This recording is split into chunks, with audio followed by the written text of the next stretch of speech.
Je vais montrer ce que c'est un quadripôle déjà.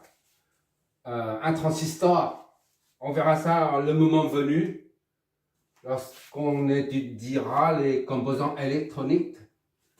On a un transistor qui est comme ça. Ça, c'est le collecteur. Ça, c'est la base. Et ça, c'est émetteur. D'accord? Et un transistor est modélisé par un quadripôle. Ça, c'est l'entrée là. Ici et là, il y a 67 volts. Le chute. Donc, on met ça comme ça, B. Soit on met ça, une pin de 0,7 volts. Ce qui représente la chute de tension. D'accord? Après ça, c'est comme ça. C'est une source de courant. D'accord? Avec une résistance collecteur, peu importe. Voilà. Et ça, c'est relié ensemble. Éventuellement, avant d'arriver à la base, on a une résistance. Voilà. C'est la raison pour laquelle on a une résistance ici. Et on raccorde une source de tension ou de courant, peu importe, ici. Voilà, ça s'appelle. Et on raccorde une charge. D'accord? Entre bas, collecteur et la base. Et l'émetteur. Ici, là. La charge. Enfin, bref. Pour l'instant, on ne s'occupe pas. Ça, c'est, on raccorde une charge ici. Grosso modo, d'ici à là, ça s'appelle un quadripôle. D'accord? Quoi, c'est 4 pôles. Primo, c'est premier ici. Deuxième ici. D'accord? Troisième ici. Et quatrième ici. Quadripôle. Ça correspond ici, là. Là, ça correspond à ça. Et ça correspond à ici. D'accord? Et ça, c'est éventuellement autre chose qu'une source. Ça peut être une résistance. Dans la chute de tension aux bornes, c'est 0,7. D'accord? Comme ici, par exemple. Voilà. 4, ça représente B, par exemple. Ainsi de suite. Et le 1 et 2 correspondent ici à là. Le moment venu, lorsqu'on étudiera les transistors et les diodes, tout ça, les MOSFET, on va approfondir tout ça. Pour l'instant, je fais ça pour montrer ce que c'est un quadripôle. Et ça, c'est un quadripôle, d'accord? Quadripôle numéroté 1, 2, 5 et 2. 2 ici, c'est la même chose que là. Ou 0, d'accord? Maintenant, on va faire ça.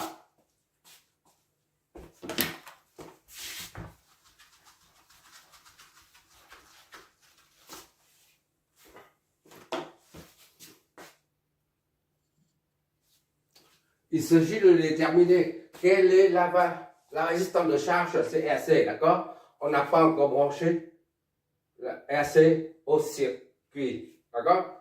Mais maintenant, on veut connaître la valeur de RC pour que lorsqu'elle est connectée au circuit, elle absorbe le maximum de puissance en provenance du circuit en amont de 1 et 2, d'accord?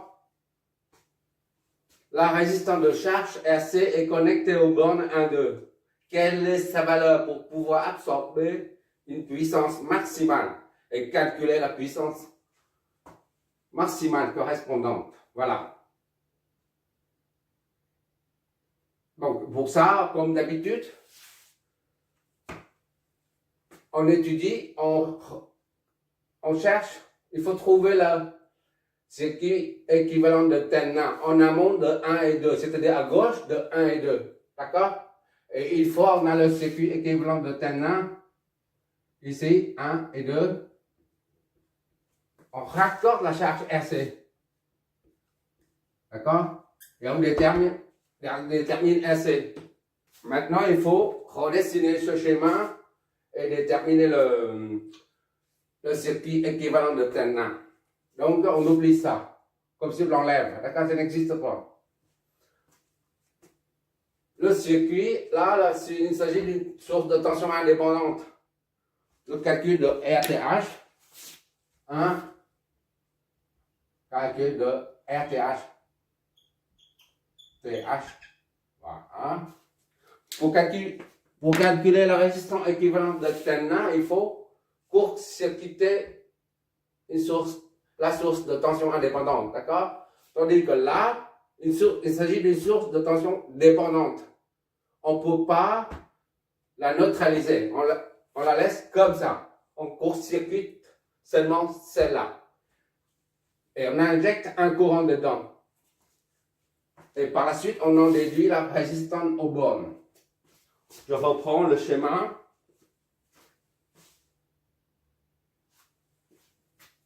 Là, je remets R1, R2 et la source de tension dépendante, ainsi que R3, R4. Les bornes 1, 2. D'accord? On enlève la charge. Et là, il faut court-circuiter la source de tension indépendante. Donc, pour la court-circuiter, il suffit de mettre un conducteur. Voilà. Tous ces points-là sont au même potentiel. Donc, il n'y a pas de différence de potentiel. C'est comme si la tension aux bornes, ici et là, c'est nul. Il n'y a plus de tension, on court-circuite. Ici, c'est une source de tension indépendante. On ne peut pas la court-circuiter. Pourquoi on ne peut pas? Parce que la source de tension indépendante, la tension aux bornes dépend de V44 et 42. Dépend de cette tension-là, aux bornes de ça, de R2. Donc, on ne peut pas la neutraliser.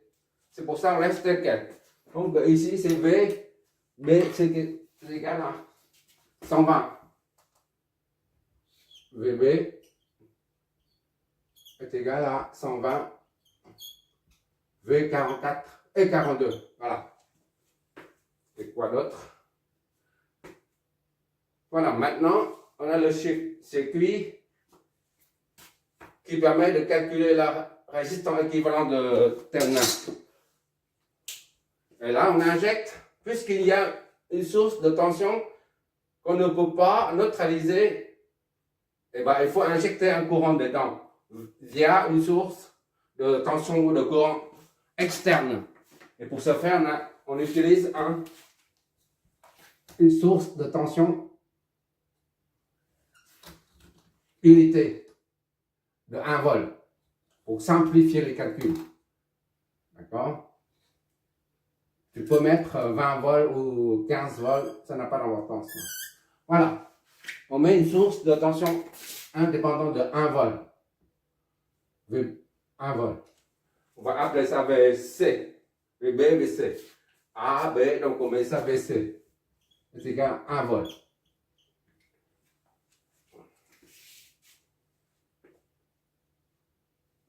Cette source va débiter un courant IC qui entre là-dedans. Maintenant, on va numéroter tous les courants et tensions. 4.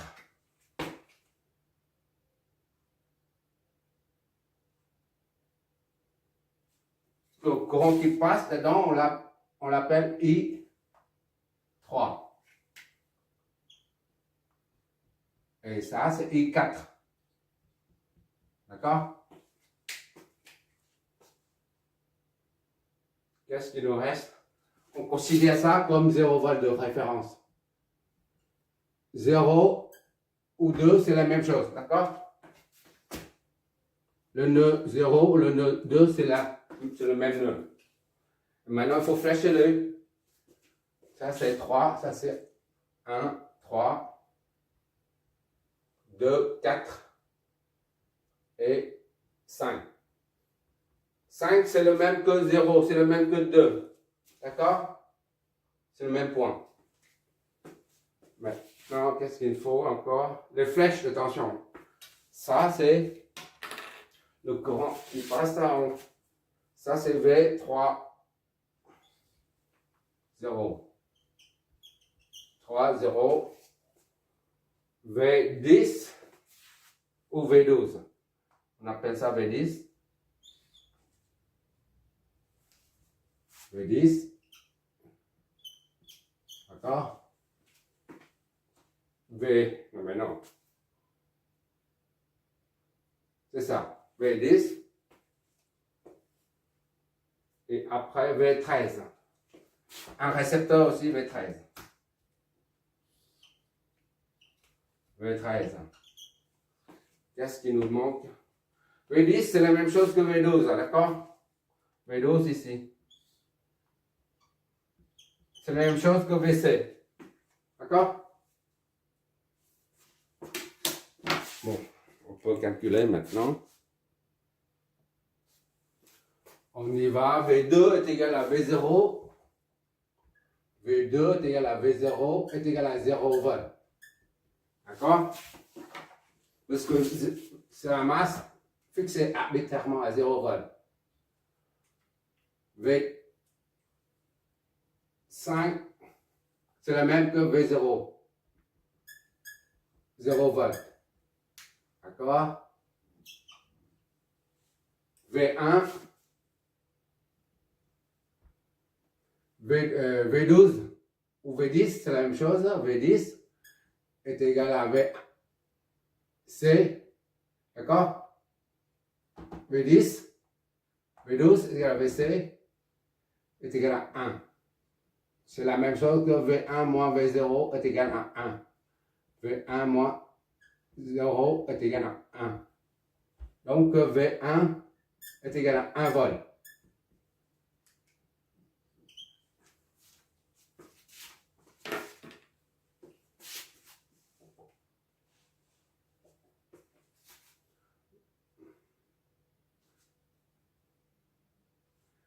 Ici, là, il n'y a aucune source. Aucune source. D'accord? Donc, ça, c'est 0 volt, ça, c'est 0 volt, ça, c'est 0 volt. V4 aussi, c'est 0 volt. Parce qu'aucune source n'alimente ce circuit fermé là. Donc, V4 est égal à 0 volt. Aussi,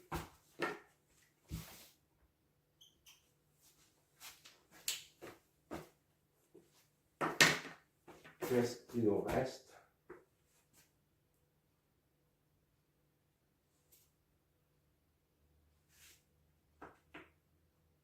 Bon, V13 maintenant. V13 est égal à V1 moins V3 est égal à R3. V13 là. R3, I3. I3 est égal à V1 moins V3 sur R3. Est égal à V1, c'est 1 volt. Moins V3, c'est combien? Oui, on n'a pas encore fait V3.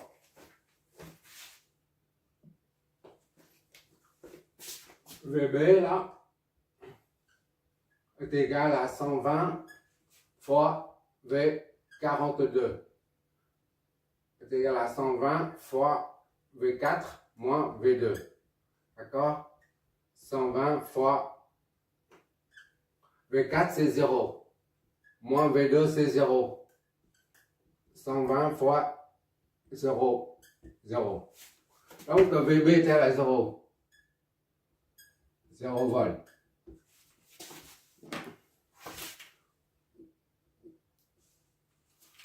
V30 est égal à moins VB. D'accord? V30 moins VB. VB. Soit moins 0. C'est à 0. Ce qui signifie V3 moins V0 est égal à 0. V3 moins 0 est égal à 0. V3 est nul également.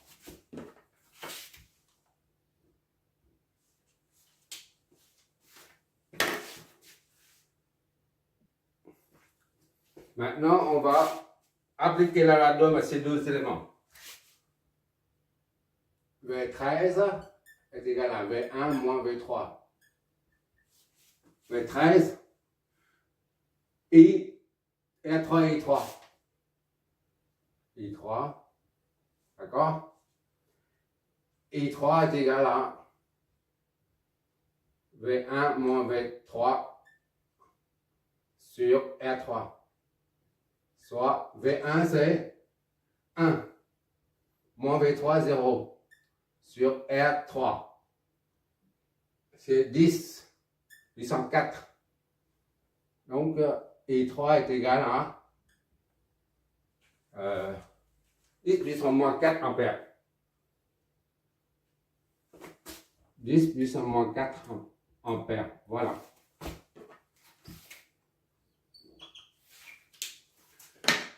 Idem pour V10. V10 est égal à V1 moins V0.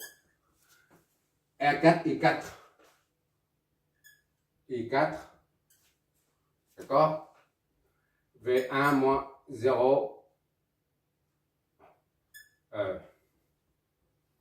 I4 est égal à V1 moins V0 sur R4. I4 est égal à V1 c'est 1 moins V0 c'est 0 divisé par R4. 4 10 puissance 4. Donc I4 est égal à 1 10 puissance moins 4 ampères.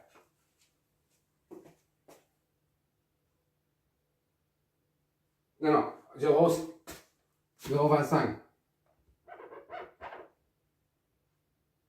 0,25. Voilà.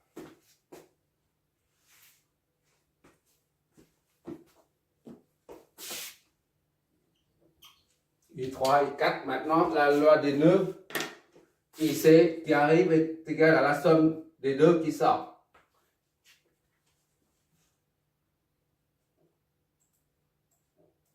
Ici est égal à I3 plus I4. Je vois toujours, j'espère. D'accord. IC est égal à I3 plus I4.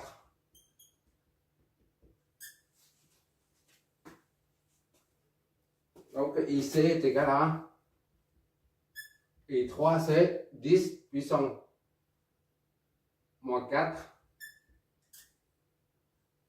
I3 plus I4 0,25. 0,25. 10 puissance moins 4. IC est égal à 1,25. 10 puissance moins 4 ampères. D'accord?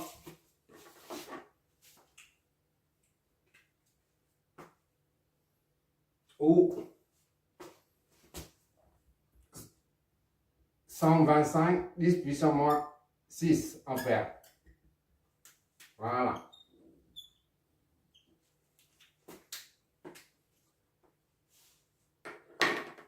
Au lieu de prendre V10, on prend V12. Il faut trouver la résistance aux bornes 1 et 2. D'accord?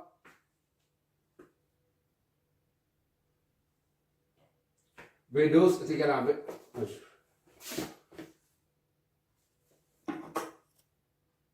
Encore une dernière ligne.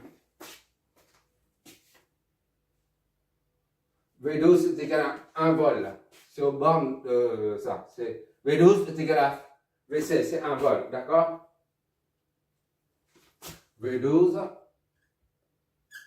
est égal à VC. V12 est égal à 1 vol. 1 vol.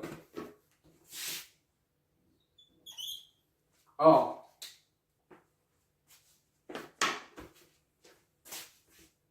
V12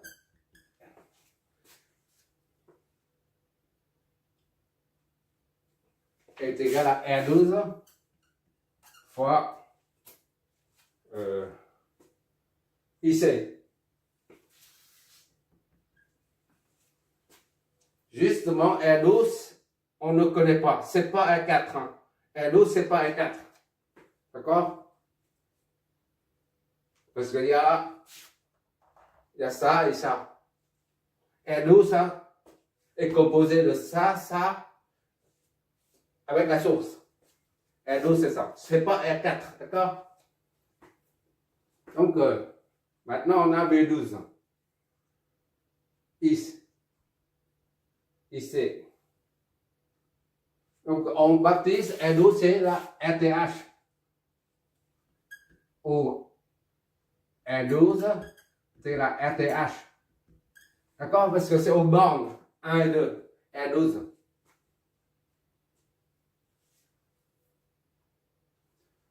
Soit V12 est égal à RTH fois IC. RTH, ça c'est IC, ça. IC. D'accord? IC territorial. Donc, maintenant, RTH est égal à V12 divisé par IC. D'accord? V12, c'est combien? V12, on a trouvé 1 volt.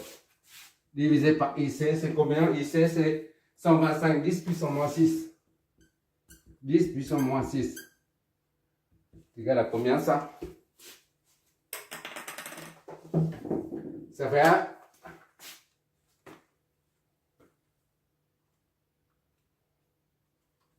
1 divisé par 125, 10 moins 6.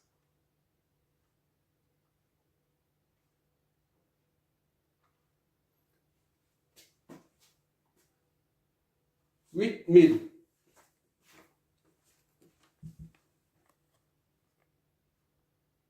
Vu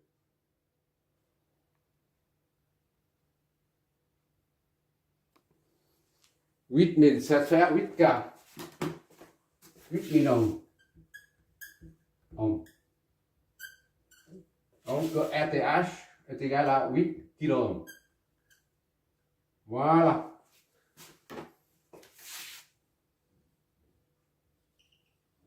Maintenant, il faut calculer calcul de VTH.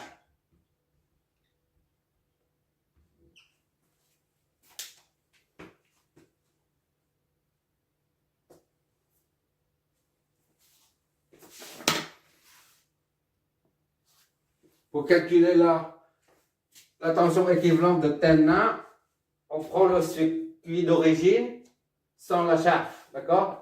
Et on évalue la tension entre les bornes 1 et 2. Tout à l'heure, on vient juste de calculer la résistance équivalente aux bornes 1 et 2. Maintenant, on utilise ce schéma, on calcule toujours aux bornes 1 et 2 pour trouver la tension équivalente, d'accord?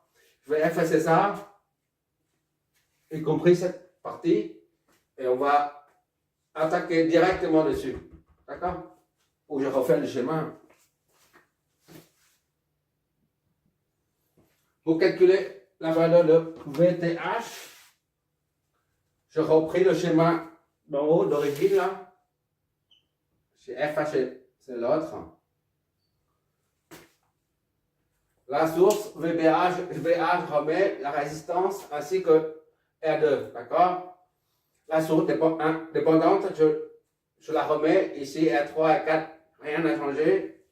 Maintenant, il s'agit de donner un sens au courant, supposer un sens du courant, au décourant.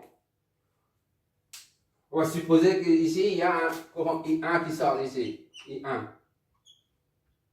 D'accord? Après, I1 qui descend. 1 qui descend ici. Voilà.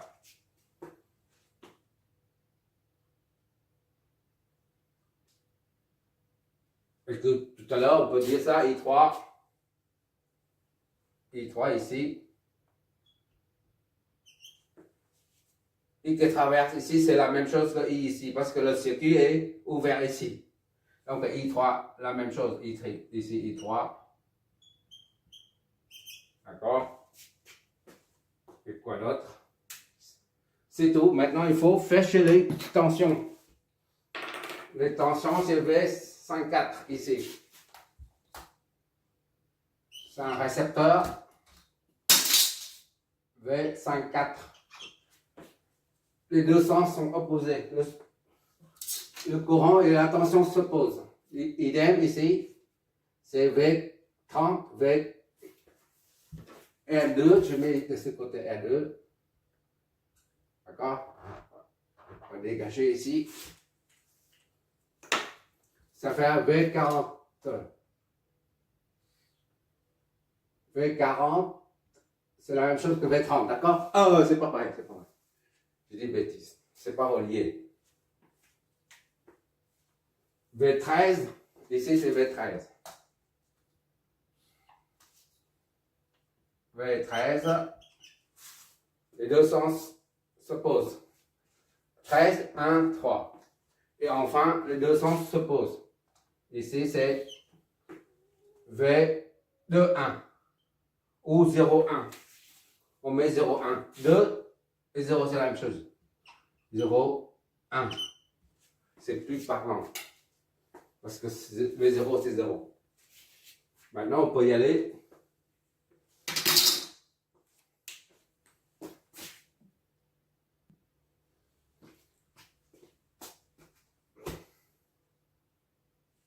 V2, le potentiel au point 2, c'est le même que celui au point 0. Donc V2 est égal à V0. Or V0 est fixé à 0. Donc V2 est égal à 0 volts. Première chose.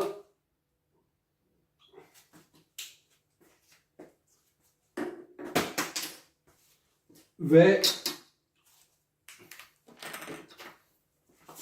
Ça c'est V50. 5, 0. D'accord? 5, 0. V5, 0. V50 est égal à V5 moins V0 est égal à la tension aux bornes de la source, c'est-à-dire VA. D'accord? Donc, V5 moins 0, V0 c'est 0, VA c'est 8. Soit V5 est égal à 8 volts. Voilà.